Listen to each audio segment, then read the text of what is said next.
All right, hey South Texas, hope your day is going well here. It is not a bad start to our day by any means. Yeah, it's a little bit on the rainy side, cloudy side. That's all because of Beta, which isn't too far away from our region, kind of making its way still along the coastal plains of Texas, and it's going to continue to do that here as we head throughout these next about 24 to 48 hours. So let's take a look at what the system's going to do. Let's talk about what else is out there, and let's talk about what the weather's going to be like as we make our way through the next few days here throughout the 7-day forecast. So I'm checking my audio, making sure it's good. Everything looks fine. So here's a look at the allergy report for today. We'll start off with that. Mold is at a medium level. Ragweed at a medium. I'll tell you what, ragweed, that's what really gets me. Now that it's starting to show up a little bit more in the allergy count, you're going to see me deal with a little bit of allergies here and there with ragweed. Fall elms back down to a light amount, mold at a medium, as well as I mentioned a moment ago. Here's a look at the Edwards Aquifer level. Now those stage 1 water restrictions, remember, they stay in place for about 15 days after we get above 660. It's only been about a week since we got above 660 for the 10-day average. So we're going to see that, that stage 1 water restriction remain in place probably for about another week before SAWS officials and San Antonio, the city of San Antonio officials come together, lift the stage 1 water restrictions, and that's if the aquifer continues to hold pretty strong. And it's doing fine. You know, at 664.1 now, that's above where the 10-day average is, so we'll probably see the 10-day average improve even as we head into the next 24 hours. The 24-hour change showing about 0.4 of a foot in growth. So we're seeing growth, and that's all because of the moisture that's out there from Beta. Right now, a lot of cloud cover overhead. That's going to be also because of Beta, not too far away from us. You see it at northwest San Antonio, out towards the airport. Looks like a little jet getting ready to take off right there. Maybe you just landed and it's just taxiing there on the runway. Calaveras Lake, not showing a bad view either. Still a lot of cloud cover, but man, does it feel like fall out there or what? Not too bad. 73 in all three of those locations. 68 in Bernie, 69 in Kerrville, 67 in Fredericksburg. Here we are past 10:30. We still got 60s on the board. So here we are in the first day of astronomical fall. Now, of course, meteorological fall started at the beginning of this month.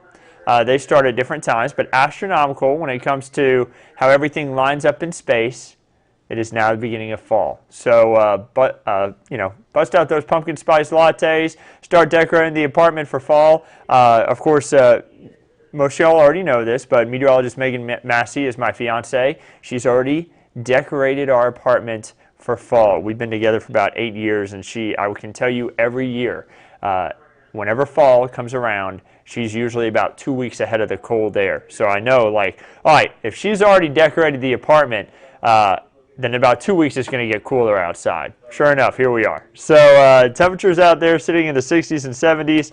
We will warm up a little bit more this afternoon. Don't be surprised by that. May even get a peek of sunshine here and there. But if you're further east of I-35, you're going to be staying more in the cloud cover and the rain. That's because the center of tropical depression, Beta now, no longer a tropical storm, tropical depression Beta, is kind of located right here. So that lets you know, well, you're probably going to end up with a little bit of cloud cover if you're closer towards that system, and also a little bit of rainfall. Check out Gonzales, seeing a good amount of rain, as well as Cuero. A wider look at things, you can see all the moisture streaming up into Arkansas, all the way up into parts of Missouri, Oklahoma, the Red River area. Seeing a lot of rainfall, just kind of shifted its way off to the north. Also having a lot of rain down towards southern Louisiana, kind of in the Grand Isle area. That's located right there. That's Grand Isle. And you can see this system really having a lot of impact still, especially in Houston, where they've had a ton of rainfall. You know, they've had a lot of flooding issues in Houston, and you can see why. The system has kind of stalled out a little bit, just as expected, before it takes off. It was expected to slow down and then take off. Look at some of these numbers coming in out of Houston. The last 48 hours, in only 48 hours, they've had nearly 15 inches of rainfall, and that's just from the radar estimated. 14 inches. And this is right at downtown, guys. I mean, they've had a ton of rain. They've had a good space there where they've had 10 plus inches. Driving in Houston is a little hazardous right now because there's a lot of areas that are flooded. If you know anybody in that area who's traveling in that direction even maybe, tell them to take that loop around the north side of Houston. I think that's going to be the area where they have less flooding. So if they can take the loop along the north side, and Audrey's in here. Hey, Audrey, what's that loop on the north side of Houston that takes you along the north side? She's from Houston, so she'll know. Is it 610? Yeah, loop 610. Or you could take 59 and the Beltway Toll Road. Okay, so the Beltway Toll Road and 59, but it's just stuff that would keep you off to the north side of Houston, because it looks like they're having a lot of flooding to the south side. Is your family doing okay out there? My family's on the southeast side, so I guess I'm telling you the southeast side. I'm sorry. Oh, okay. It's north for me. 610, yes. Okay. 610. Cool. Got it. Well, so 610, everyone. If you are heading off towards Houston and maybe you have to continue your way off to the east, they've had a lot of rainfall. They've had nearly 15 inches of rain there on the south side of Houston and getting close to the southeast side. So your family hasn't had any flooding concerns out there, or have they seen anything? They're all home from work, and school's canceled, so Caroline Parkway is flooded. You've got Belt 45 is flooded. If you head to Pearland, Pasadena, South Houston's all flooded. So South Houston's all flooded. Pearland Parkway, you said, is flooded. Yeah. So a lot of stuff and a lot of issues out there, guys. So yeah, pretty messy out there for our friends towards Houston. As we get closer towards our region, you'll notice that the numbers go down considerably. That's pretty typical of a tropical system. You notice down towards Victoria, maybe 1.5 inches, Cuero about 2 inches of rainfall. And then you see in Bexar County, we're talking about just 0.2 of an inch here and there, and maybe 0.4, maybe near 1/2 of an inch, but not too much. That's kind of what we were expecting with even lower amounts in the hill country. Yeah, that would be 610. You told them right. Got it. Excellent. Thanks, Audrey. Have a great day. So let's take a look over towards the hill country, maybe up towards northern Valverde County. They cashed in on a little bit of rain over the weekend. Looks like about 1/10 of an inch. Not too much rain. That's exactly what we expected. I see Margie asking, is San Antonio going to get any more rain? We're going to be talking about that in a second. We do have a chance. Maybe a few light showers here and there. We're not talking about the heavy stuff. Nothing like what they have off towards Houston. They're going to get a little bit more rain themselves over towards Houston, but we're expecting much less here in San Antonio. And you're going to see that in the 7-day forecast, as well as how much our 7-day accumulated rainfall graphic is going to show here in just a moment. But we're going to knock out Tropical Depression Beta real quick, get it out of the way. So 35-mile-per-hour winds at the moment, moving northeast at 2 miles per hour. It is expected to pick up the speed here off to the northeast as we head throughout the next few hours here. By the time we head into Wednesday afternoon, 30-mile-per-hour winds, and it's going to be east of Houston, closer on towards Beaumont, East Texas, southwest Louisiana, before it really takes off towards North Mississippi and a place near Iuka. Could be near Iuka, Mississippi. And I only know about Iuka because I'm from Mississippi, but it's located right there in the northeast corner near a place called Pickwick Lake, which is a very popular place for a lot of people to go. So a little bit of geography knowledge there for you. Let's take a look at the next 12 hours for us. Not a lot of rainfall. Rain chances remain pretty low here, just about a 20% chance. That's for San Antonio. Remember, if you head east of I-35, the rain chances are going to be a little bit higher. We did have a tropical storm warning just about an hour ago, but the tropical storm warning has been lifted. Now, it wasn't for all of us. It was for people in this region, kind of closer on towards DeWitt County, stretching on, I believe Karnes County was actually not included in this, so I kind of made it in the circle, but I don't believe Karnes County, it may have actually been added a little bit later, but now nobody's under it. So DeWitt, Victoria, Goliad, they were all under the tropical storm warning, but now that the system has weakened, no more tropical storm warning in place for anybody in South Texas. Future clouds and radar shows the system off to the east. People were asking about the rainfall here for today and how much rain we could expect the next couple of days. Here's your look. Future clouds and radar shows possibly a brief shower or two for San Antonio, some light to moderate stuff, but nothing in the way of heavy rainfall. Notice temperatures this afternoon, not too bad, rising into the 70s and 80s. That cloud cover helping to hinder the temperatures from getting too high. We get our way into tonight. I'm not going to rule out a brief shower or two, 10 to 20% chance. That's about it, guys. Temperatures drop into the 60s, and we move into tomorrow afternoon. We're going to get a little bit more sunshine on Wednesday. Temperatures will rise into the mid-80s, and I don't think rain is going to be an issue for us on Wednesday. However, I know some of us, excuse me.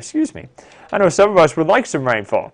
Are we going to see much over the next 7 days? Well, we're going to show that in just a moment, but I want to show you real quick. This month, we have caught up a lot. We're ahead.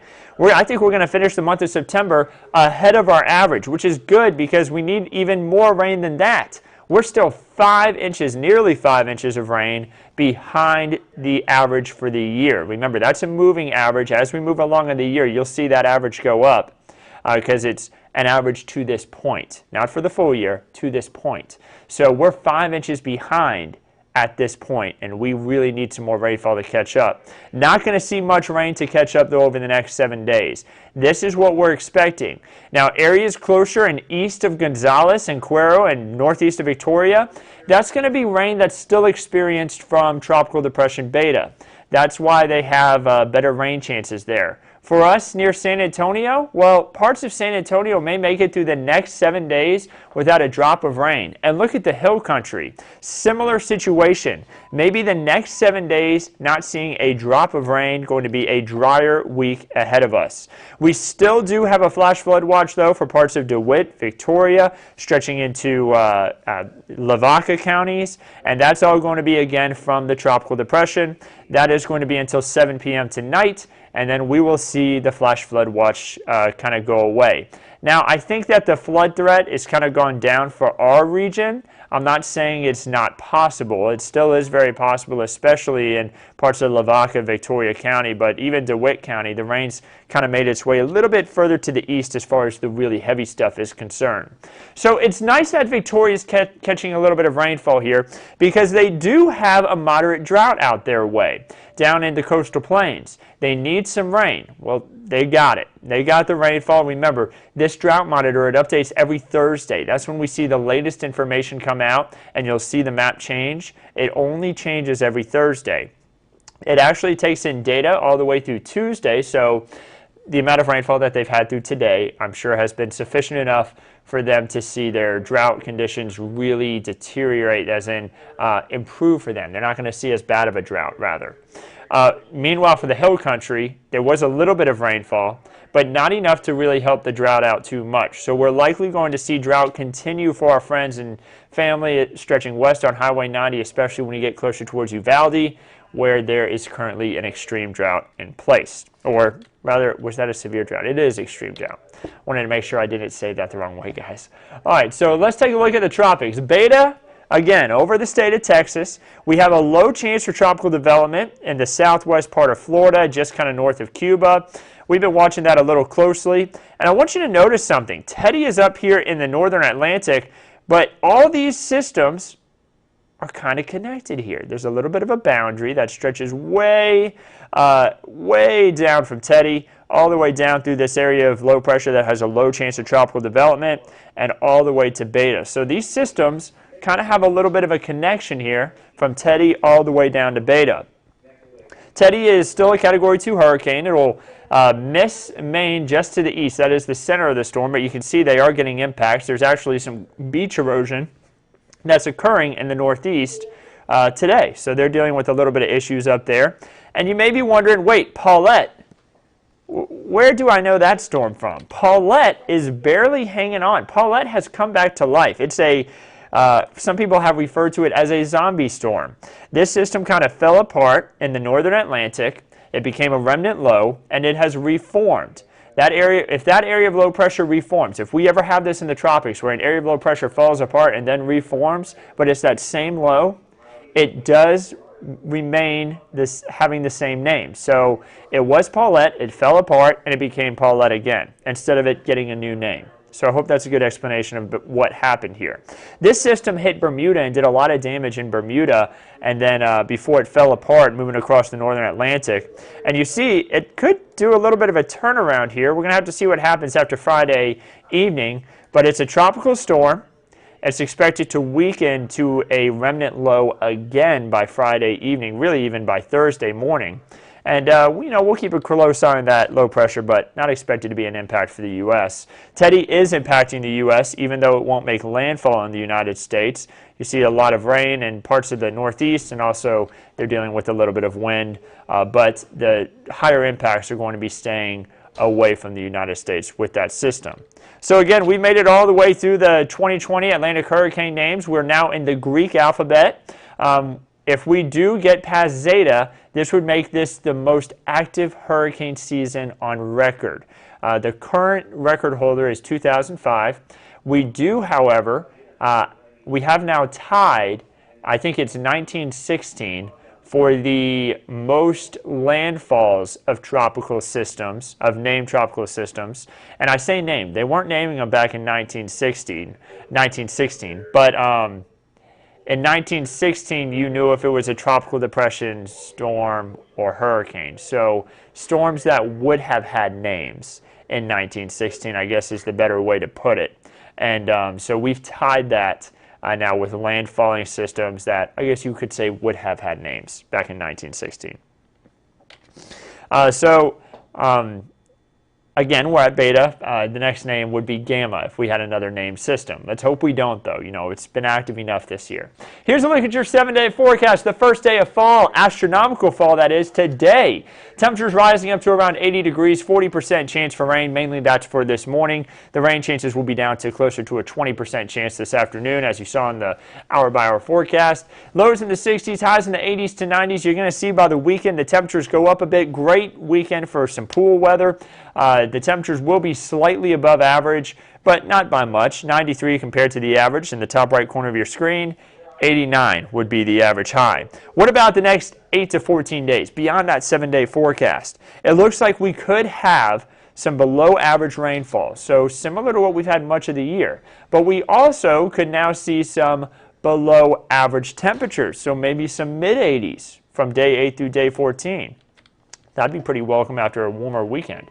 Your Lone Star 3-day forecast shows that we're going to have a little bit of rain across parts of the state for Tuesday. Wednesday shows some rain for Houston, and then drying out for pretty much everybody by the time we get closer to Thursday. And I'm sure our friends and family in Houston are going to be very happy to be drying out a little bit by Thursday. And here's your Texas State Park forecast. Lows in the 60s and 70s tomorrow, rising up to the 80s for tomorrow afternoon. Great day to maybe hike one of our beautiful state parks. Get out and enjoy them. They are absolutely wonderful if you have never been to any of them. One of the closer ones to San Antonio is the Guadalupe River State Park. That one is very popular. You also have Government Canyon State Natural Area, which has a few great hikes, but only one of the hikes, I think, allows dogs. So I think some of the better hikes out there don't allow dogs, unfortunately. I always try to look for places where I could take my dog Ollie too. We took him out to Lost Maples State Natural Area just about a week ago. That's a great one in the hill country if you wanted to check that one out. So I'm going to leave y'all with a look at the radar. There it is, the little bit of rain over towards Cuero. You see Gonzales seeing a little bit more, and then stretching into Lavaca County near Hallettsville. I hope y'all have a wonderful rest of your Tuesday. We'll keep you updated right here. Meteorologist Andrew Wilson is on at noon with the latest update to the forecast. I'm going to be working on some things behind the scenes, as well as meteorologist Megan Massey. We're going to be doing team weathers this afternoon with Weather Chief Bill Taylor at 4, 5, and 6. And then he's going to be on doing the weather and giving updates on the weather at 4, 5, 6, and 10, while we're giving you a little bit of tidbits of facts about certain things in the weather world. I hope you have a wonderful day. Be sure to tune into our newscast at noon, 4, 5, 6, and 10 today.